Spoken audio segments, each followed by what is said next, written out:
Assalamualaikum warahmatullahi wabarakatuh. Perkenalkan, saya Maria Bergita Ana Manguhurek, peserta latihan dasar CPNS tahun 2021, Kementerian ATR BPN. Pada kesempatan kali ini, saya akan menjelaskan mengenai apa yang telah saya pelajari pada agenda 3, yaitu manajemen ASN, whole of government, dan pelayanan publik. Yang pertama, manajemen ASN. Aparatur sipil negara terbagi menjadi dua, yaitu PNS, Pegawai Negeri Sipil, dan P3K, Pegawai Pemerintah dengan Perjanjian Kerja. Pegawai ASN berkedudukan sebagai unsur aparatur negara yang menjalankan kebijakan yang ditetapkan oleh pimpinan, instansi pemerintah, serta harus bebas dari pengaruh dan intervensi semua golongan, serta partai politik. Tugas dan fungsi ASN ada 3, yaitu sebagai pelaksana kebijakan, sebagai pelayan publik, dan mempererat persatuan dan kesatuan. PNS dan P3K memiliki hak-hak yang hampir sama, dikecualikan yaitu P3K tidak menerima jaminan pensiun dan jaminan hari tua. Kewajiban ASN ada beberapa. Yang pertama, setia dan taat pada Pancasila, Undang-Undang Dasar 45, NKRI, dan pemerintahan yang sah, menjaga persatuan dan kesatuan, melaksanakan kebijakan yang dirumuskan pejabat yang berwenang, menaati ketentuan perundang-undangan, melaksanakan tugas kedinasan dengan penuh pengabdian, jujur, kesadaran, dan tanggung jawab, menunjukkan integritas, keteladanan dalam sikap perilaku, menyimpan rahasia jabatan dan hanya dapat mengemukakan rahasia jabatan sesuai dengan ketentuan perundang-undangan, serta bersedia ditempatkan di seluruh wilayah negara kesatuan Republik Indonesia. Selain hak dan kewajiban, ASN juga diatur dengan kode etik yang diatur dalam Undang-Undang Nomor 5 Tahun 2014. Kode etik adalah serangkaian norma-norma yang memuat hak dan kewajiban yang bersumber pada nilai-nilai etik dan dijadikan sebagai pedoman berpikir, bersikap, bertindak dalam aktivitas sehari-hari yang menuntut tanggung jawab dari sebuah profesi. Kode etik bertujuan sebagai pedoman dan panduan birokrasi untuk menjalankan tugasnya, juga sebagai standar penilaian sifat perilaku dan juga tindakan seorang aparatur negara, dan juga penting sebagai panduan norma bagi aparat birokrasi dalam menjalankan tugasnya sehari-hari. Masih berdasarkan Undang-Undang Nomor 5 Tahun 2014, sistem merit adalah sebuah kebijakan dan manajemen ASN yang berdasarkan pada kualifikasi, kompetensi, dan kinerja secara adil dan wajar tanpa membeda-bedakan latar belakang politik, ras, warna kulit, agama asal-usul, jenis kelamin, status pernikahan, umur, maupun kondisi kecacatan. Sistem merit ini menjadi dasar manajemen sumber daya manusia dalam lingkungan aparatur sipil negara. Dengan diberlakukannya sistem merit, organisasi pemerintah mendapatkan dampak positif, yaitu mendukung keberadaan prinsip akuntabilitas yang saat ini menjadi tuntutan dalam sektor publik. Karena sistem merit membuat segalanya menjadi sangat objektif. Untuk ASN sendiri menjamin keadilan dan juga menyediakan ruang keterbukaan bagi perjalanan seorang pegawai. Semua orang berkesempatan yang sama dalam berkompetisi. Pelaksanaan sistem merit dalam komponen pengelolaan ASN dimulai dari penyusunan dan penetapan kebutuhan, adanya penilaian kinerja, juga hak untuk pengembangan kompetensi dari setiap ASN, juga adanya promosi, mutasi, dan penghargaan. Prinsip yang dianut oleh sistem merit yaitu keadilan dan kewajaran, objektif, dan juga berbasis kinerja. Kelembagaan dan jaminan sistem merit dilaksanakan oleh KASN, Komisi Aparatur Sipil Negara, dan juga Kementerian Pendayagunaan Aparatur Negara dan Reformasi Birokrasi. Selanjutnya mengenai mekanisme pengelolaan ASN dari mulai perekrutan hingga masa pensiun. PNS dan P3K dibedakan prosesnya, yang mana terlihat jelas perbedaannya di bagian pangkat dan jabatan, pengembangan karir dan pola karir, serta jaminan pensiun dan hari tua. Selanjutnya adalah pengelolaan jabatan pimpinan tinggi yang berfungsi untuk memimpin dan memotivasi pegawai ASN di instansi pemerintah. Dimulai dari pengisian JPT baik di instansi pusat maupun daerah, serta adanya penggantian pejabat pimpinan tinggi juga dikelola oleh mekanisme yang sama, kemudian pengawasan dan penunjukan seorang pegawai ASN ketika menjadi pejabat. Selanjutnya, organisasi dan sistem informasi, di mana setiap ASN bernaung dalam sebuah organisasi korps profesi pegawai ASN, yang di dalamnya terdapat pembinaan dan pengembangan profesi, perlindungan hukum dan advokasi bagi setiap insan ASN, rekomendasi kepada majelis kode etik, dapat memberikan rekomendasi kepada majelis kode etik, dan juga dapat melakukan penyelenggaraan usaha peningkatan kesejahteraan anggotanya. Selain itu, ASN juga memiliki sistem informasi yang sistematis dan menyeluruh serta terintegrasi berbasis teknologi. Pembahasan yang kedua yaitu mengenai pelayanan publik. Pelayanan publik menurut Undang-Undang Nomor 5 Tahun 2009 adalah kegiatan atau rangkaian kegiatan dalam rangka pemenuhan kebutuhan pelayanan sesuai dengan peraturan perundang-undangan bagi setiap warga negara dan penduduk atas barang, jasa, atau pelayanan administratif yang disediakan oleh penyelenggara pelayanan publik. Yang di sini berarti pemerintah. Inti muatan undang-undang tersebut yaitu mengatur hak, kewajiban dan larangan, partisipasi dan pemberdayaan masyarakat, serta kewajiban pokok penyelenggara pelayanan yaitu pemerintah. Pelayanan publik diklasifikasi berdasarkan jenisnya yaitu pelayanan administratif yang menghasilkan produk resmi berupa dokumen yang dibutuhkan oleh masyarakat seperti KTP, akte kelahiran, dan lain-lain. Yang kedua adalah pelayanan jasa yang menghasilkan bentuk jasa yang dibutuhkan masyarakat seperti pendidikan, kesehatan, dan lain-lain. Yang ketiga yaitu pelayanan barang menghasilkan barang yang dibutuhkan warga masyarakat, contohnya jalan, perumahan.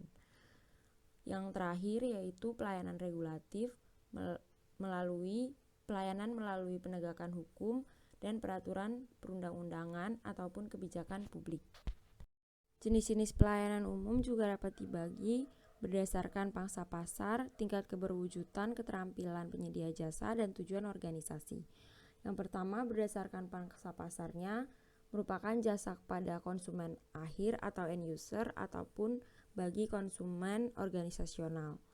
Yang kedua yaitu berdasarkan tingkat keberwujudannya, jasa bisa berupa jasa barang sewaan, jasa barang milik konsumen, dan jasa untuk bukan barang. Yang ketiga yaitu berdasarkan keterampilan penyedia jasanya, ada penyedia jasa profesional dan non-profesional. Yang berikutnya yaitu berdasarkan tujuan organisasinya, penyedia jasa ini bersifat komersial atau nirlaba yang tidak mementingkan keuntungan finansial. Pada hakikatnya, pelayanan publik perlu memberikan pelayanan prima kepada masyarakat, sehingga hal tersebut merupakan kewajiban ASN sebagai abdi masyarakat. Prinsip pelayanan publik ada beberapa yaitu kesederhanaan, kejelasan, kepastian waktu, akurasi, keamanan, tanggung jawab, kelengkapan sarana dan prasarana, kemudahan akses, kedisiplinan, kesopanan dan keramahan, serta kenyamanan. Kualitas pelayanan publik dapat ditinjau berdasarkan beberapa aspek, yaitu berdasarkan prosedur pelayanannya bagi pemberi ataupun penerima layanan termasuk pengaduan. Yang berikutnya itu berdasarkan waktu penyelesaiannya, sejak pengajuan permohonan hingga penyelesaiannya, bagaimana kualitas pelayanannya. Yang ketiga yaitu biayanya, apakah biayanya dirincikan dan affordable bagi warga masyarakat atau tidak. Yang berikutnya yaitu produk pelayanannya, hasil produknya sesuai dengan ketentuan yang telah ditetapkan atau tidak. Yang berikutnya sarana dan prasarana yang disediakan memadai untuk penyelenggaraan pelayanan tersebut.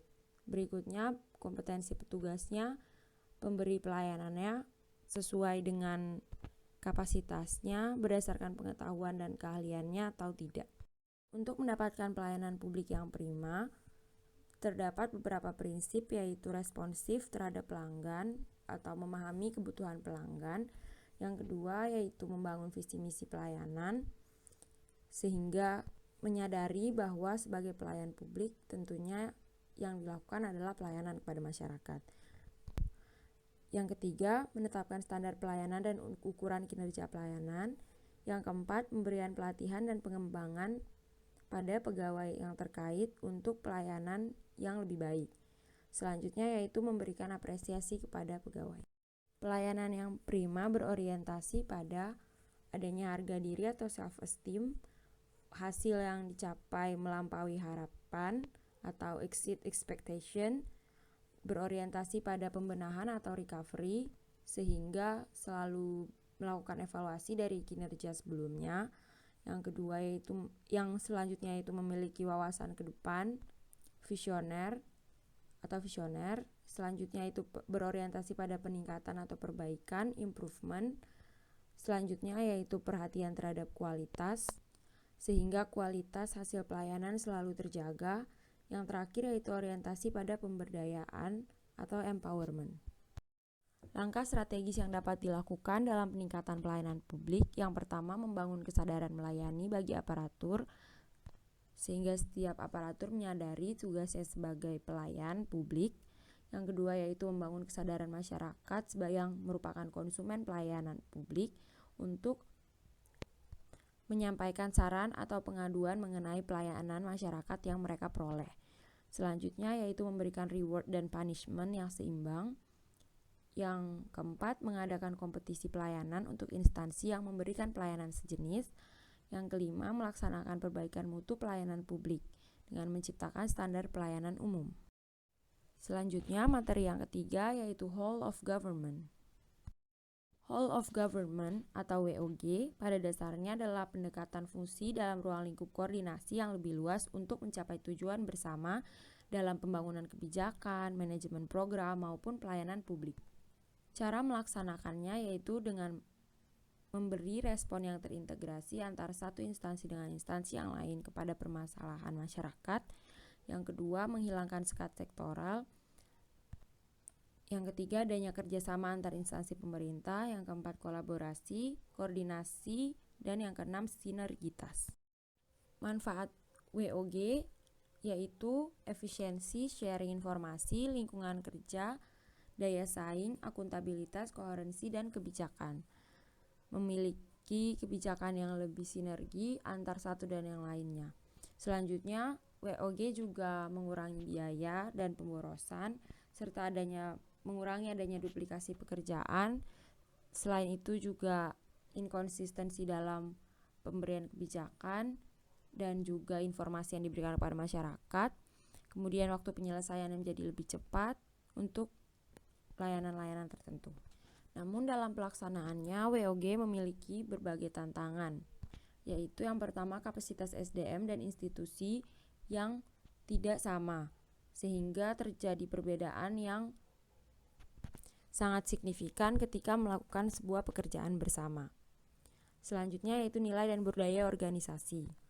Adanya perbedaan budaya bekerja menjadi kendala untuk melakukan kolaborasi, sehingga biasanya WOG cukup lama untuk terlaksana karena harus diawali dengan proses adaptasi. Selanjutnya, mengenai kepemimpinan yang menjadi satu kunci penting untuk pelaksanaan WOG. Harus adanya kepemimpinan yang mampu mengakomodasi perubahan nilai dan budaya organisasi, serta mengetahui manajemen SDM yang tepat guna menyelesaikan tugas dan juga tujuan yang diharapkan. Pelaksanaannya, Whole of Government memiliki beberapa kategori hubungan antar instansi. Yang pertama, koordinasi terbagi menjadi 3 tipe, yaitu penyertaan, di mana instansi yang terlibat di dalamnya ikut campur dalam pengembangan strategi dan mempertimbangkan dampak dari sebuah masalah. Yang selanjutnya yaitu dialog. Di sini adanya pertukaran informasi antar instansi. Yang selanjutnya yaitu joint planning, di mana adanya perencanaan bersama antara instansi terkait. ada juga kerjasama sementara yang terjadi di sana.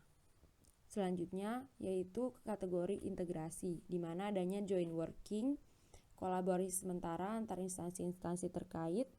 Selanjutnya itu joint venture, adanya perencanaan jangka panjang serta kerjasama pada pekerjaan yang besar yang tidak bisa diselesaikan dalam kurun waktu yang cepat dan menjadi salah satu urusan utama dari peserta kerjasama.